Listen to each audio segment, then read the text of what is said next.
Le Waqf, pour être un formidable instrument de solidarité islamique que la charia a institué, magnifié et régulé, pour en faire un outil de développement économique et de promotion sociale.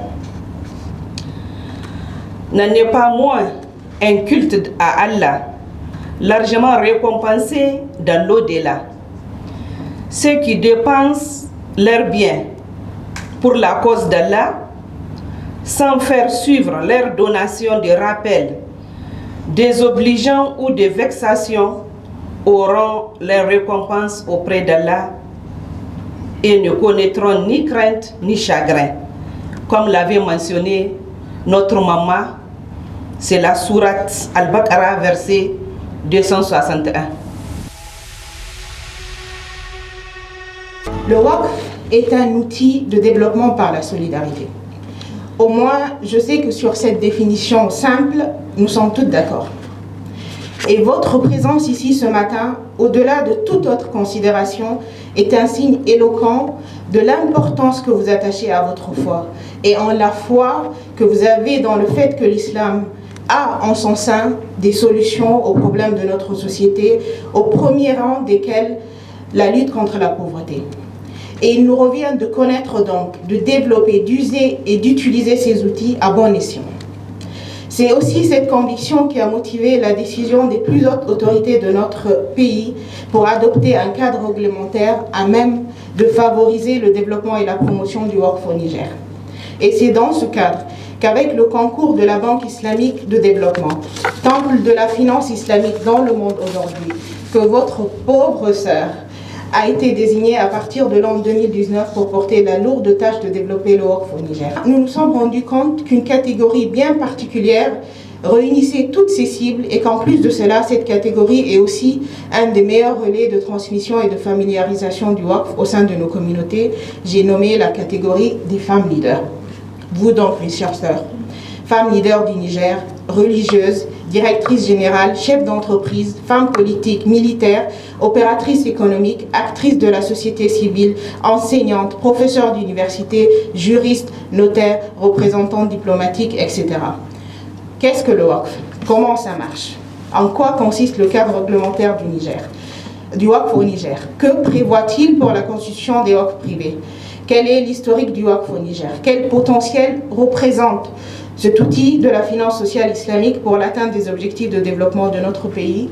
C'est autour de toutes ces questions que va porter notre café débat de ce matin, que nous avons voulu sous un format léger d'une demi-journée et surtout interactif. Je dis léger d'une demi-journée parce que, encore une fois, je vous suis très reconnaissante. Je sais que toutes les femmes que vous êtes ont des agendas très chargés et je suis vraiment reconnaissante de voir aujourd'hui la salle remplie des femmes de votre calibre. Dana kalimat waqf wanga na gaya maka tun zuwa l'Islam. In ka duba Qur'anin namu, in ka duba sunnan Muhammad sallallahu alaihi wasallam, Qur'anin namu ya gaya muna taimakon juna, rahimtin juna.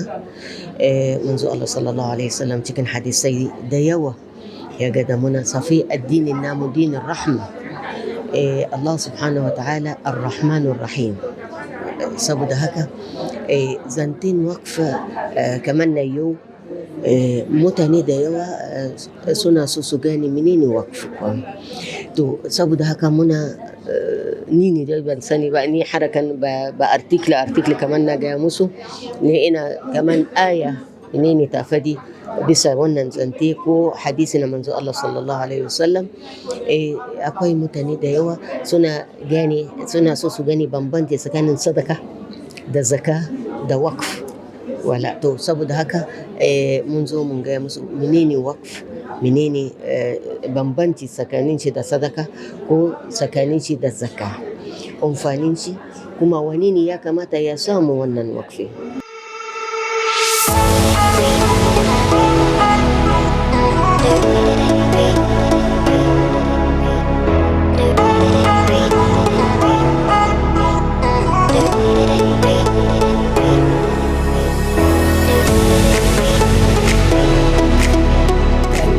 C'est peut-être la troisième fois Et chaque fois, on approfondit notre connaissance de cet instrument extraordinaire qui existe et parfois on y adhère même sans savoir son existence, ni comment ça marche, ni les mécanismes juridiques qui l'entourent, ni le cadre, etc.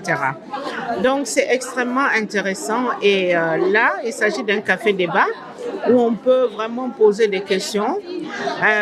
Une rencontre qui réunit des chefs d'entreprise, des femmes politiques, des personnes de haut niveau, des personnes qui peuvent faire la différence dans la société. Et de les inviter à ce genre de rencontre, c'est vraiment encourager la solidarité nationale. C'est vrai que c'est la première fois pour moi de participer à ce café-débat du WAF. L'initiative, elle est vraiment à saluer. Donc, je pense que c'est une très bonne chose de la part de la directrice de la haute autorité du WAF, Mme Bana Khadija Diallo, le fait de regrouper surtout les femmes leaders d'entreprise. Donc, je pense que cette initiative, elle est à saluer et aussi les interventions de leaders femmes religieuses qui nous ont beaucoup éclairci dans le contexte coranique, le WAF.